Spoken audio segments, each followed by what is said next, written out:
Welcome to Doing the Dang Thing podcast. I am your host, Jill Schmeeding, and this podcast is all about helping everyday women play big and aspire for more.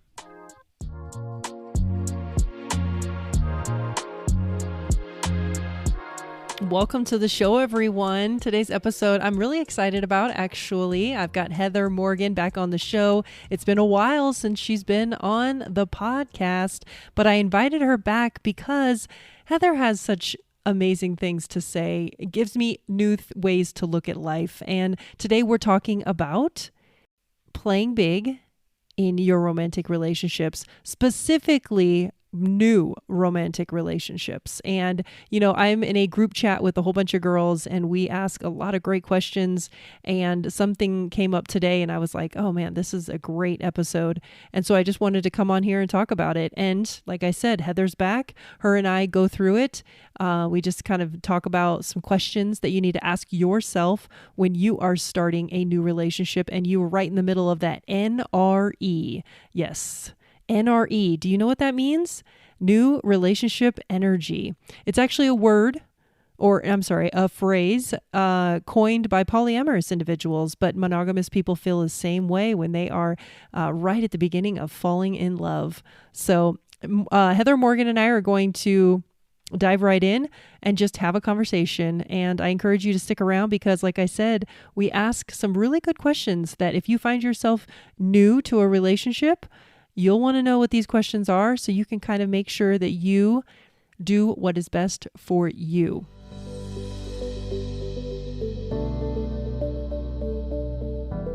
Yeah, what kind of advice or thoughts could we share with women out there who are trying to, like me, I have had certain types of relationships, and when you get smacked in the face with a different type of relationship, you're like, oh shit, what is this?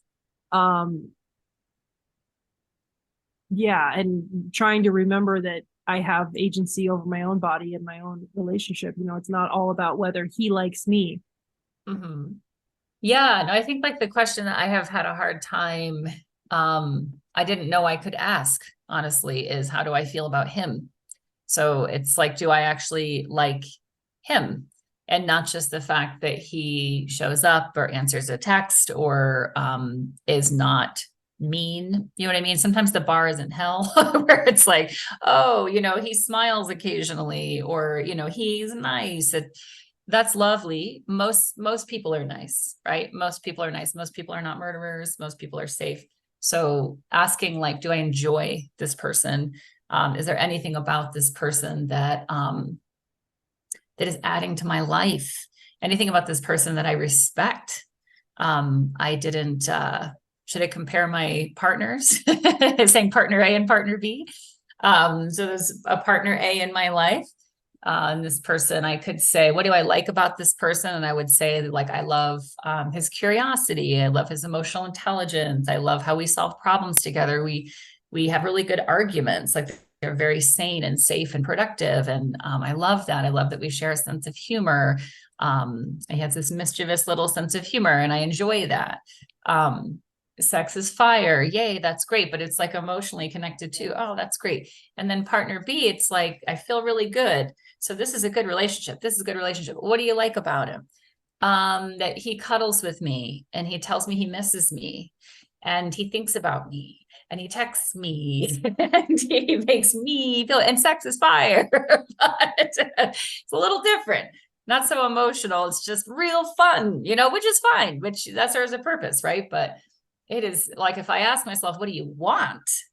Well, what I want is emotional connection. And what I want is somebody I admire. Do I admire partner B's life? Currently, not too much. Like, not a terrible human being, but this is not a person, if I were to write up attributes I was looking for in a partner, someone to build a life with, he does not have those. He just doesn't. And if I'm very honest about that, that's very hard to admit. It's very hard to admit.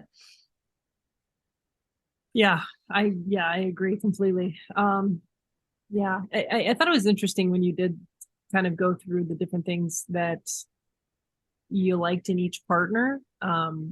Because I think for me and the way I was brought up, or the way I'm used to having a relationship with somebody is I'm like, well, if he likes me, then we can proceed. Mm-hmm. If he likes me, then I'm lucky and I should just stick with it, right? And I think as I'm meeting more and more people and coming in contact with more and more people, I'm just kind of like, oh, wait a minute, Heather's right. Like, or you made a good point, anyways, where it's just like I should be asking the question, do I actually like him? I can't be the only one who needs to be reminded of that. You know what I mean? So that's why I'm just like, I really wanted to have this conversation and just go back and forth a little bit about it because I think so many women get into relationships, especially maybe when you are potentially older and really craving the connection and the cuddling and the intimacy. And so you maybe take what you can get, right? Mm-hmm. Yeah. I know Yeah. yeah, I know that is a very real thing. Yeah.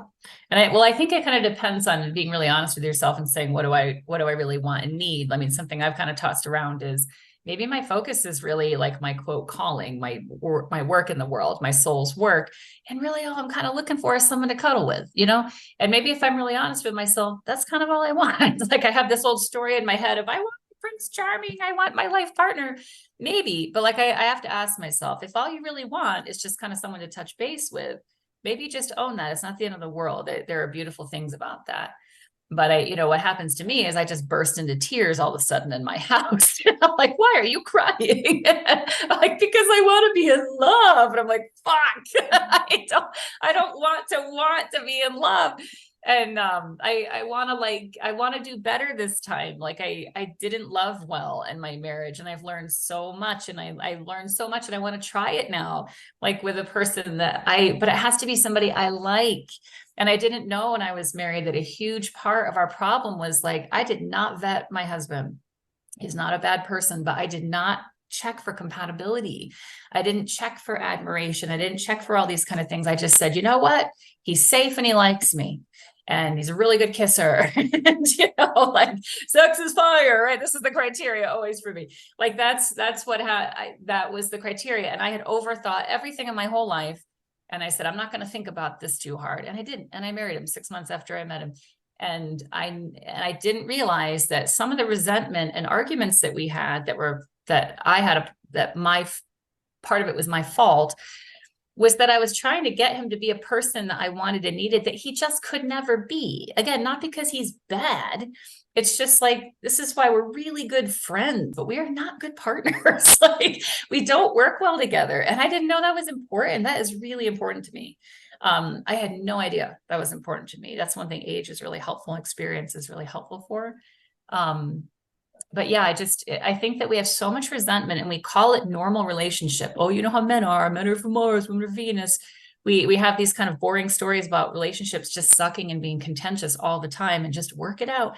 Well, if you fundamentally dislike, disrespect, cannot find common ground, don't share values, you're just like harping on somebody to be something for you, to like moderate you and to make you happy that maybe they can't. And it doesn't mean that you guys are bad people. It doesn't have to mean like he's toxic. Maybe he is toxic, but like sometimes it's just, like one very simple, not throwing under the bus kind of thing with my ex is he just lives at a way slower pace. He's just real chill. He's super happy sitting in a chair.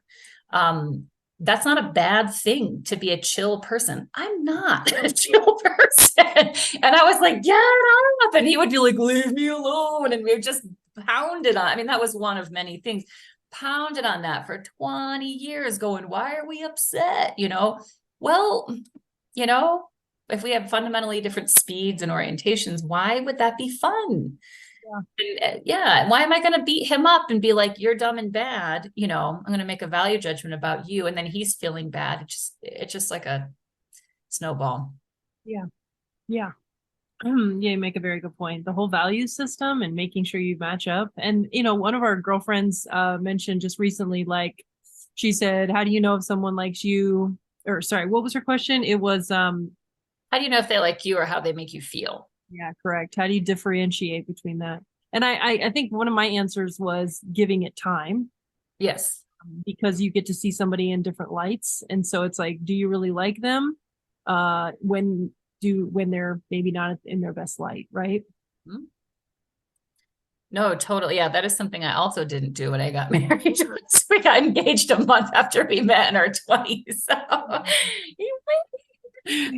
so we did live together for 6 months before we got married. But that's it.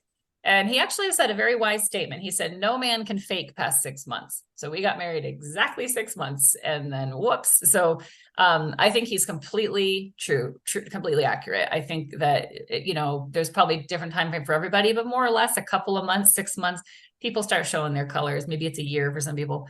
I always think I'm such a good judge of character and I'm so intuitive and somebody gives such good vibes. And usually like the safety vibes I'm pretty good at, but sometimes I hear somebody say something and my whole heart lights up and I'm like, see, this is the one I've been waiting for. And then 2 months pass and I go, oh, wow, that wasn't true at all. That doesn't pay off. And it doesn't mean you have to live with the person for 6 months. It means you have to be in relationship with them. Right. Like, yeah, you have to see them in various contexts. It can't just be that. That's one thing about dating profiles. It's really interesting. This one woman asked me to Spidey sense check this profile of this guy she was having a hard time with. And I said, he had a perfect profile. And I said, that is interesting. He's obviously created a very nice curated little world. I wonder if there's any space for you in it. She said, that's exactly what's going on. I was like, he's telling you I'm a great guy. You know what I mean? I'm this and that. I love this. This is what I do with my life. And I'm just so yada, yada. That is a man who lives in a balloon inside his head.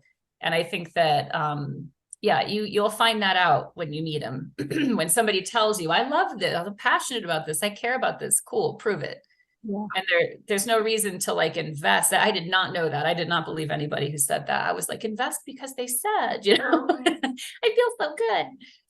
But if you have trauma, if you weren't seen, if you weren't valued, if you weren't loved, if you weren't cared for, if you weren't safe, that is all you're looking for in everybody you meet until you do some kind of work on it. If you don't know that's happening, you're doing it unconsciously, unfortunately. And then, you run into somebody who goes, you are so beautiful. And nobody ever told you that. And you go, oh your whole nervous system explodes. Yes. It's just science. It's just, we know this now. So I think that's just something to watch out for. Not that good feelings are bad, but it's like, why am I feeling good? Am I feeling good? Like for me, I've told you this before, I miss you. That's a big one for me. Nobody ever misses me. And that tells me you're thinking about me when I'm not there. And that is real deep for me. And to the point where I don't even know if I care who misses me. Yeah. Right. And again, if this is, I think we get so binary. It's like, is he a bad person or a good person? Is he dangerous or abusive? Or is he like a beautiful prince? Because the partner B that I'm talking about is respectful and careful and not dangerous to me at all.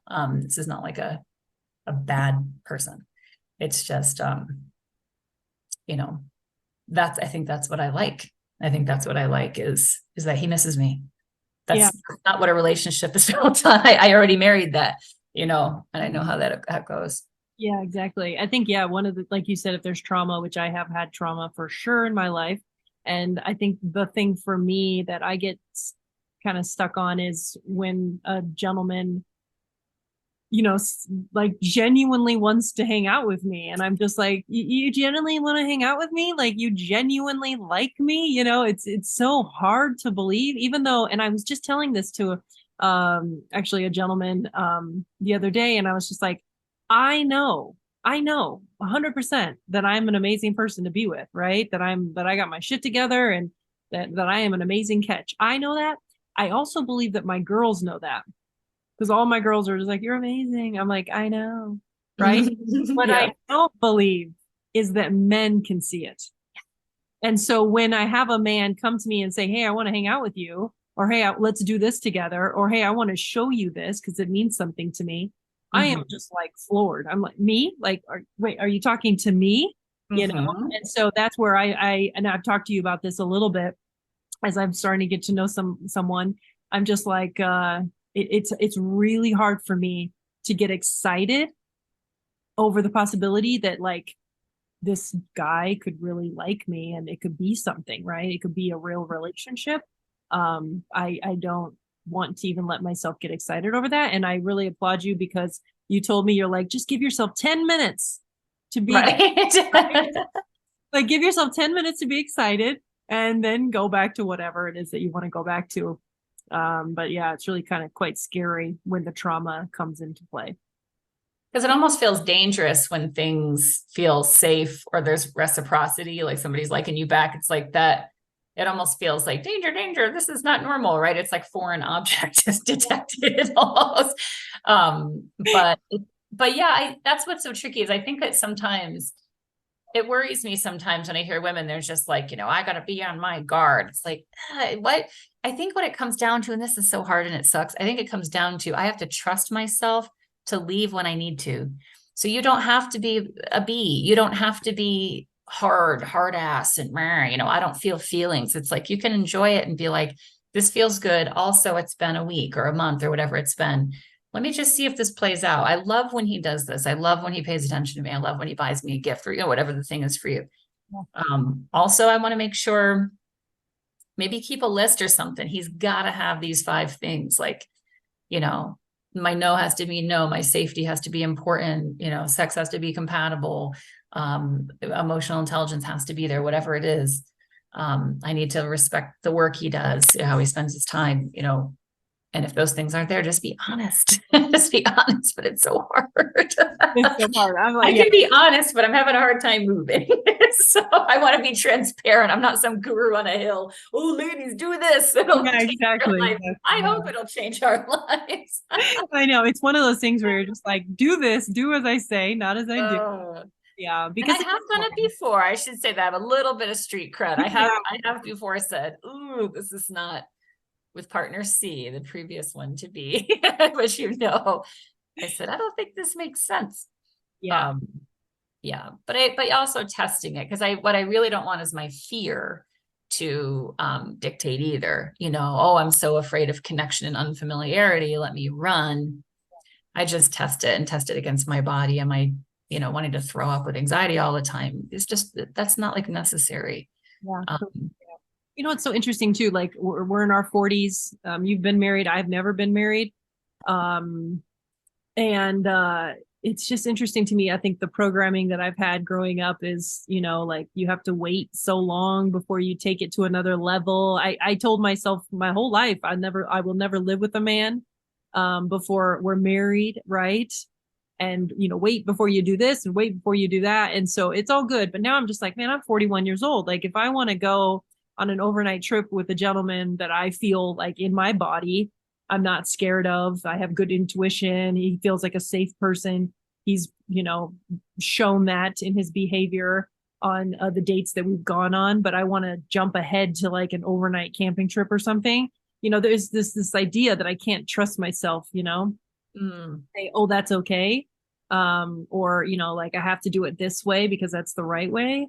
And so, yeah, I'm just really trying to let go of a lot of those things that I grew up with because it doesn't really suit me now. What can't you trust yourself with?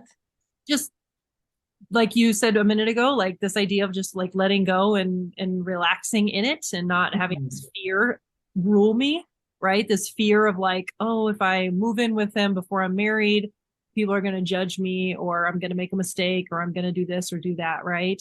Or if I go on a camping trip with him soon after we met, right? Then it's just like this fear of like, can I trust myself that he's a good person and not going to like hurt me, right? When we're by ourselves, all those things. It's just the whole idea of like trusting myself, trusting my intuition, and going against what I was told as a child, as a young adult. Yeah, that is really challenging to do for sure. I have a ton of that too. Yeah, I mean, you know how I feel about the way it's supposed to be.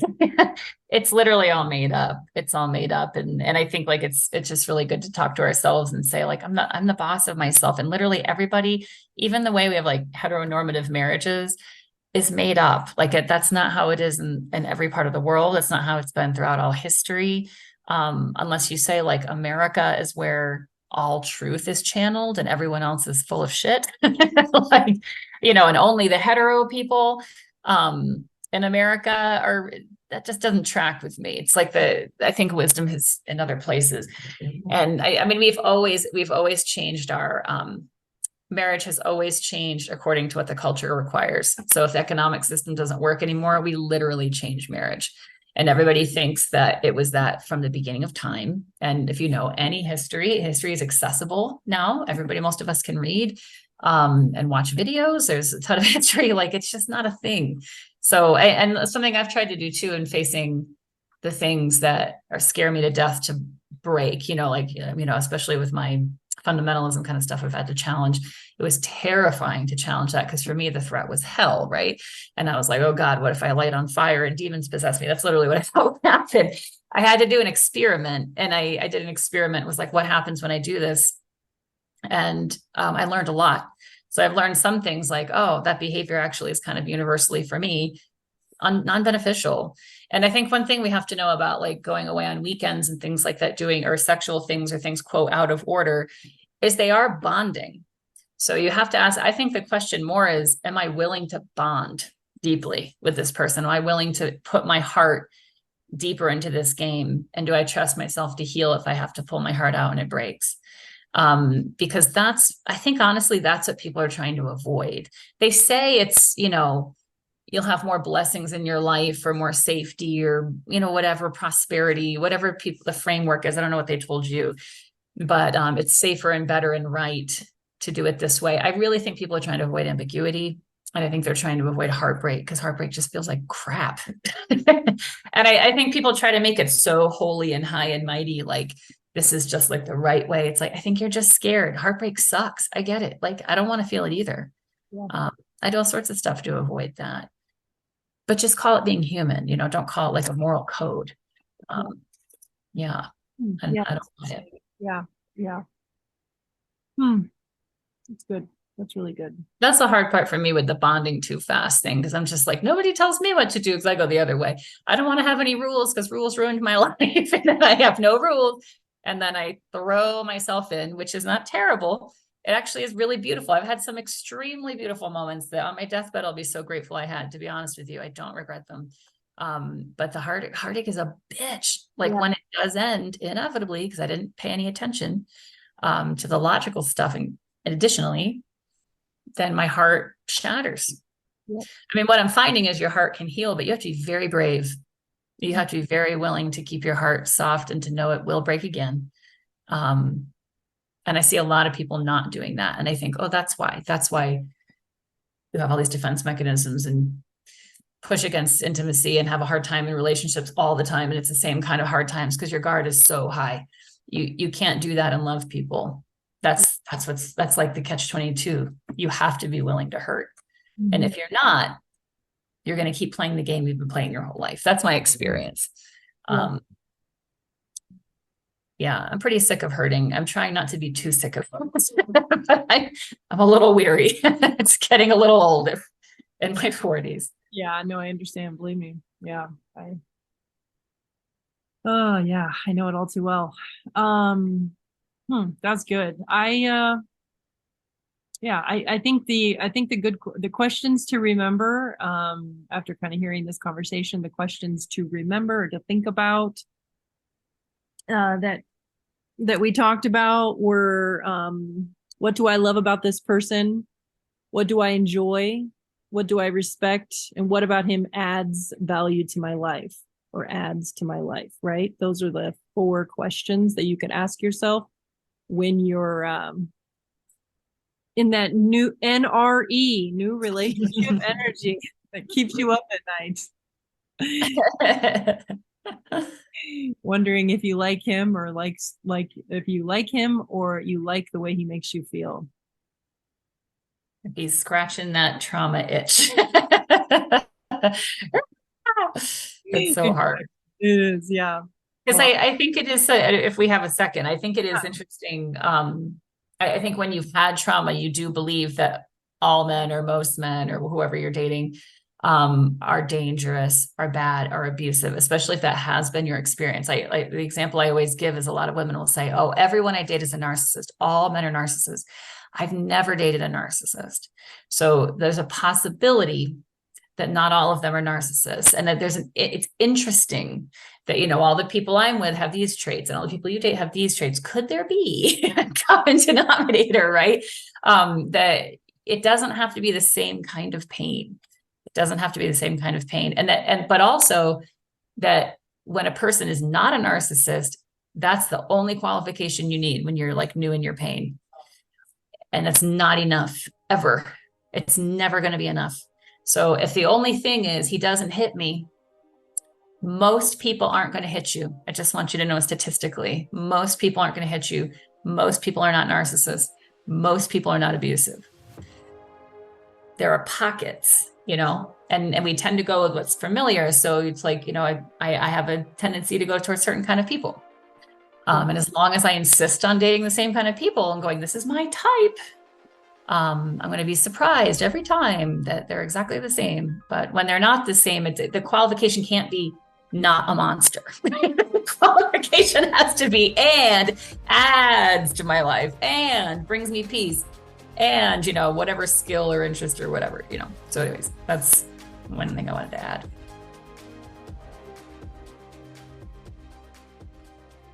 Well, ladies, there you have it. I hope that you gained some new perspective from this conversation that I had with Heather, where we just talked openly, to be honest with you, about our relationships, the good, the bad, the ugly. And I hope that you remember those 4 questions. Whether you are starting a new relationship or you've been in a relationship for a really long time, I think these 4 questions are really applicable for anyone. And those 4 questions are, what do I love about this person? What do I enjoy? What do I respect? And how do they add value to my life? Keep those in mind when you are playing big with your romantic relationships. Take care, everyone.